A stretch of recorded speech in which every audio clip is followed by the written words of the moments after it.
नमस्कार दोस्तों, ocean net आपका स्वागत। निकल भागने के सारे रास्ते एक-एक करके बंद होते जा रहे हैं और बंद होते हुए दिखाई दे रहे हैं। एक बड़ी खबर तो हैदराबाद से है और 2 बड़ी खबरें दिल्ली से हैं। शराब घोटाले को लेकर के, अरविंद केजरीवाल को लेकर के, मनीष सिसोदिया को लेकर के और कविता जो तेलंगाना के पूर्व मुख्यमंत्री केसीआर की बेटी हैं, उनको लेकर के। तो सबसे पहले हैदराबाद, दक्षिण से बहुत बड़ी खबर आ रही है। कविता के आवास पर छापेमारी के लिए ईडी के अधिकारियों की एक टीम पहुंची थी और याद रखें 2 समन वो अवॉइड कर चुकी थी ईडी के पूछताछ के लिए उनको बुलाया गया था, तलब किया गया था कि आप आइए और कविता पूछताछ के लिए पहुंच नहीं रही थी। तो नहीं पहुंची तो इसके बाद ईडी के अधिकारी उनके घर पहुंच गए। वहां पर छापेमारी हुई और छापेमारी के तुरंत बाद उन्हें हिरासत में ले लिया गया। अब जैसे ही ये सूचना केसीआर के करीबियों को मिली कि कविता को हिरासत में ले लिया गया है, वैसे ही वहां पार्टी के कार्यकर्ता और नेता पहुंचने शुरू हो गए और अच्छा खासा हंगामा और नारेबाजी की गई है और वो भी प्रधानमंत्री नरेंद्र मोदी के खिलाफ। अब बहुत सारे लोग पूछेंगे कि कविता को किस लिए गिरफ्तार किया गया है, तो वैसे कविता के बारे में आप में से बहुत सारे लोग तो ऑलरेडी जानते होंगे। जो साउथ ग्रुप है, खास तौर से शराब कंपनियों का, ये उससे जुड़ी रही हैं और दिल्ली में जो नई आबकारी नीति बनाई गई थी, जिसको जैसे ही सीबीआई जांच के आदेश दिए तो उसको वापस भी लेने का ऐलान कर दिया गया। और आपको ये भी पता है कि मनीष सिसोदिया, संजय सिंह, विजय नायर, कई शराब कारोबारी, कई ट्रेडर्स, वो सब और कुछ नौकरशाह, उन सब पर गाज गिर चुकी है, गिरफ्तार हो चुके हैं, तिहाड़ की रोटियां खा रहे हैं आजकल। और उसी सिलसिले में अरविंद केजरीवाल को भी ईडी 8 समन भेज करके पूछताछ के लिए बुला चुकी है। ये किसी न किसी बहाने से जा नहीं रहे हैं अपनी जान बचाने के लिए और किसी तरीके से लोकसभा चुनाव तक खींच कर ले आना चाहते थे। अब 16 मार्च तारीख आ गई है, यानी कल इसके भी ऐलान हो जाएंगे, लोकसभा चुनाव का कार्यक्रम भी आ जाएगा। लेकिन अगर अरविंद केजरीवाल को ये वहम है कि लोकसभा चुनाव की घोषणा के बाद उनकी जान बच जाएगी और उनकी गिरफ्तारी नहीं होगी और उनको जेल नहीं जाना पड़ेगा, तो मुझे लगता है कि इससे ज़्यादा गलतफ़हमी और किसी की हो नहीं सकती है। भई हेमंत सोरेन भी एक फुल फ्लैश राज्य के मुख्यमंत्री थे। आप तो एक आधे-अधूरे राज्य के केंद्र के अधीन एक शहरनुमा राज्य के ही मुख्यमंत्री हैं। तो आप कैसे बच जाएँगे जब हेमंत सोरेन नहीं बचे? वो भी मनी लॉन्ड्रिंग का ही केस था, ज़मीन घोटाला था और उसमें उनको भी 8 समन जारी किए जा चुके थे। तब तक भी उनके कान पर जूं नहीं रेंग रही थी और उसके बाद धड़धड़ाते हुए ईडी के अधिकारी सीधे सीएम आवास गए, उनसे पूछताछ की और ले लिया गिरफ्त में, कोर्ट में पेश किया। अब वो जेल की हवा खा रहे हैं, झारखंड के पूर्व मुख्यमंत्री। तो अरविंद केजरीवाल में कौन-सा सुर्ख आपके पर लगे हैं? और ये जो कविता की गिरफ्तारी हुई है शुक्रवार को, वो भी हैदराबाद से, वो भी उनके आवास से, तो ये मांद में घुस कर के किसी की गर्दन पर हाथ डालने की तरह है। और जिनको भी इस तरह की गलतफ़हमी है कि वो बहुत लंबे समय तक सेंट्रल एजेंसियों के ऊपर पॉलिटिकल प्रेशर बिल्डअप करने के लिए कार्रवाई करने का आरोप लगा करके अपनी जान बचा सकते हैं या लंबे समय तक अपनी जान बचा सकते हैं, उनकी गलतफहमी हेमंत सोरेन की गिरफ्तारी और अब तेलंगाना के पूर्व मुख्यमंत्री केसीआर की बेटी के कविता की गिरफ्तारी के बाद दूर हो जानी चाहिए।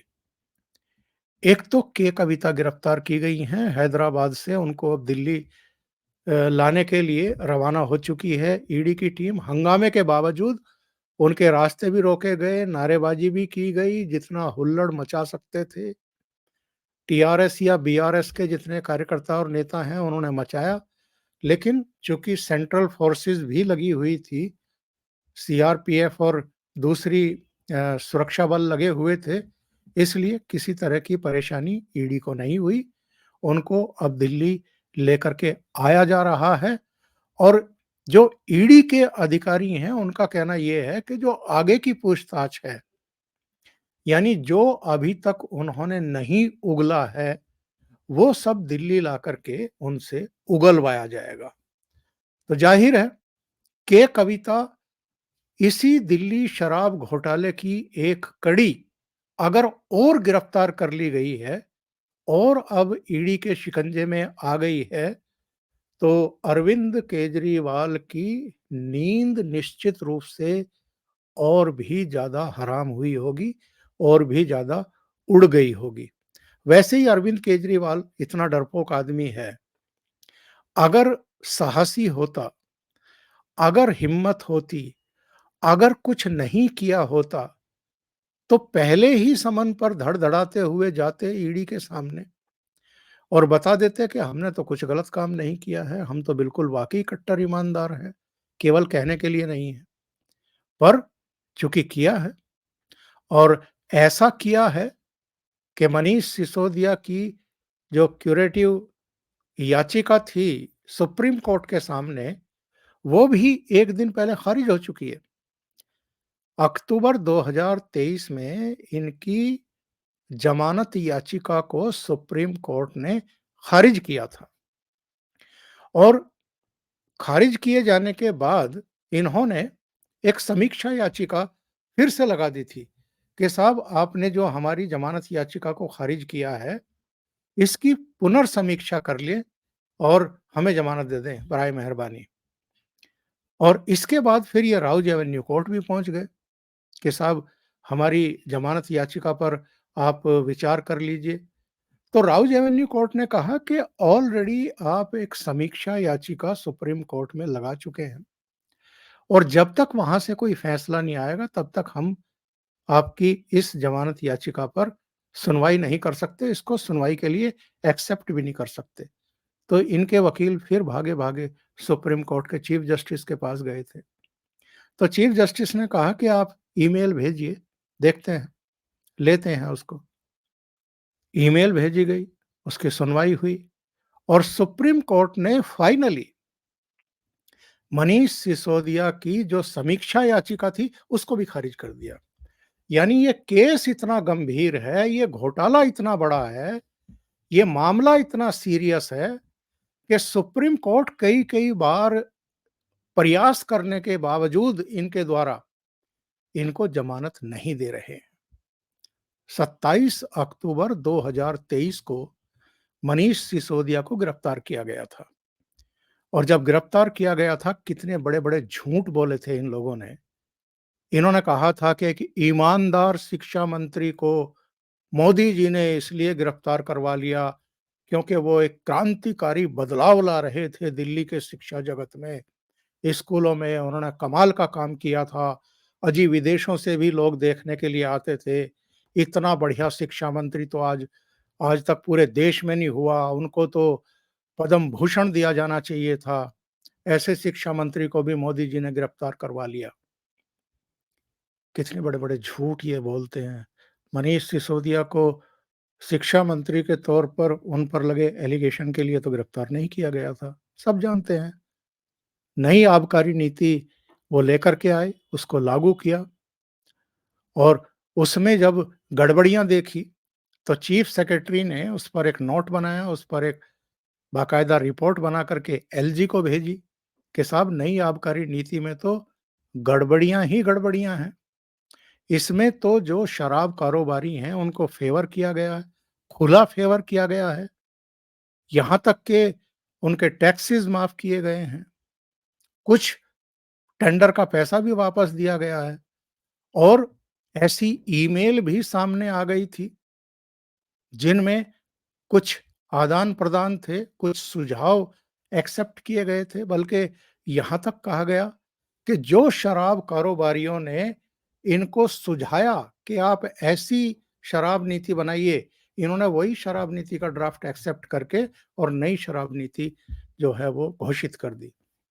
और बड़ी बेशर्मी के साथ में जो सरकारी ठेके थे, वो बंद कर दिए। सरकार को ही शराब के कारोबार से बाहर निकाल लिया और सब कुछ प्राइवेट हाथों में दे दिया।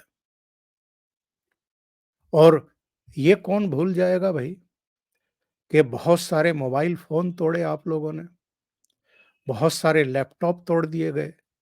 क्यों तोड़े थे? क्योंकि उनके ज़रिए शराब कारोबारियों से इनकी बातचीत हुई थी। अब वो महँगे मोबाइल फ़ोन भी आपने तोड़े।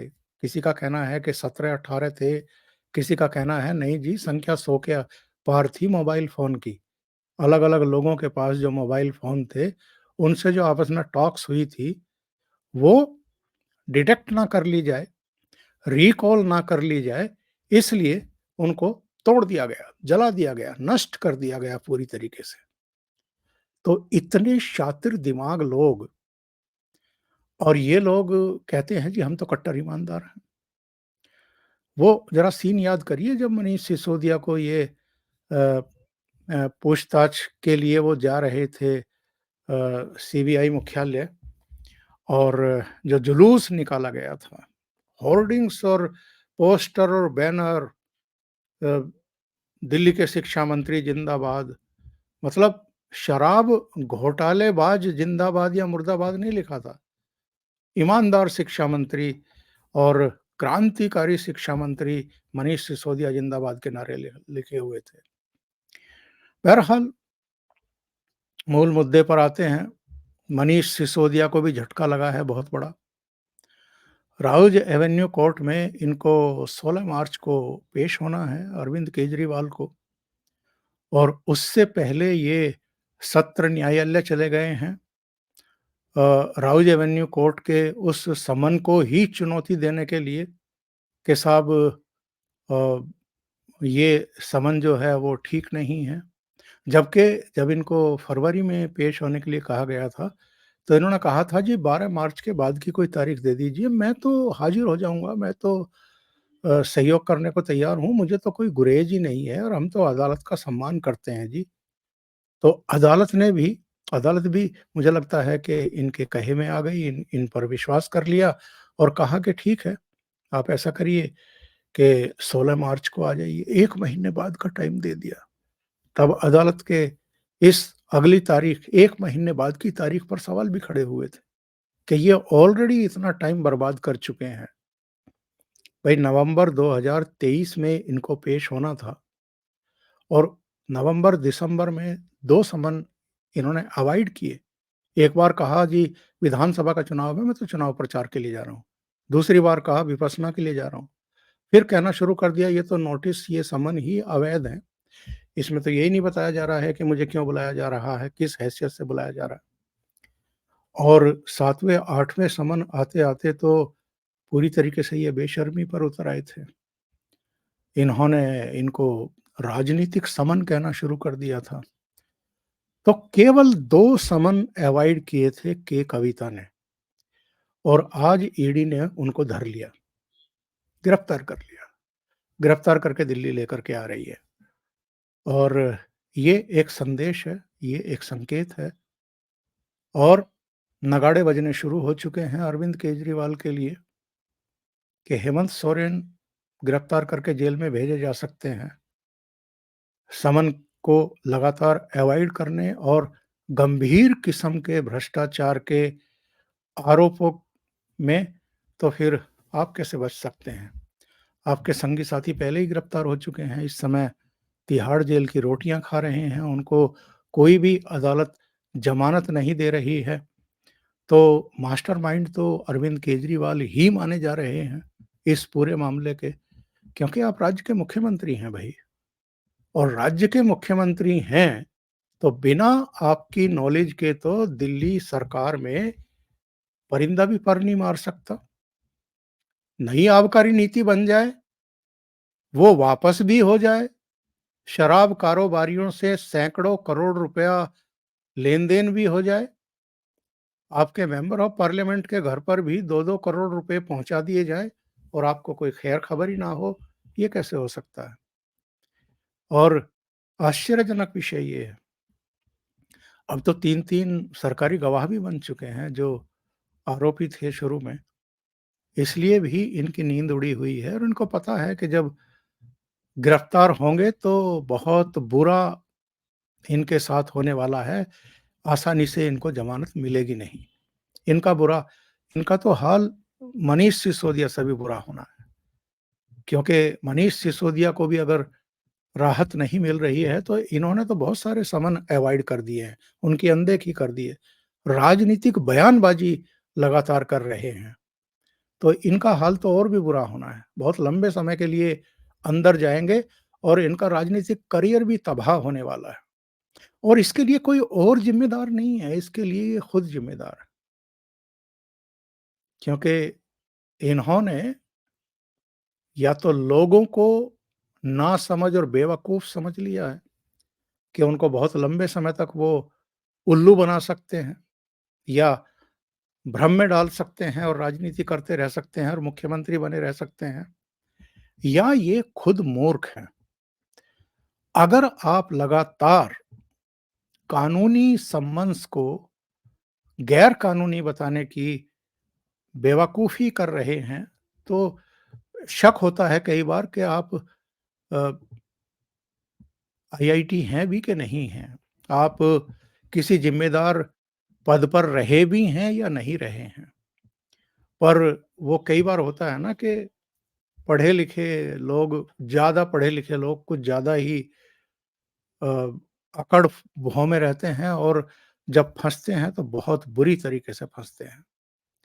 तो ऐसा लगता है कि के कविता एक और कड़ी है, एक और इनके लिए मैसेज है, फंदा और इनके करीब आ गया है और भी कस गया है, और अब ये लोकसभा चुनाव घोषित भी हो जाते हैं कल, तो मुझे लगता नहीं है कि अरविंद केजरीवाल को अब कोई भी कोर्ट इसलिए राहत दे देगी कि साहब लोकसभा चुनाव की घोषणा हो गई है और ये आम आदमी पार्टी के नेता हैं, संयोजक हैं, दिल्ली के मुख्यमंत्री हैं, इनको अब चुनाव लड़वाना है, इनको चुनाव प्रचार भी करना है, और भ्रष्टाचार में आकंठ डूबे हुए आदमी को अब चुनाव प्रचार की छूट दे दी जानी चाहिए।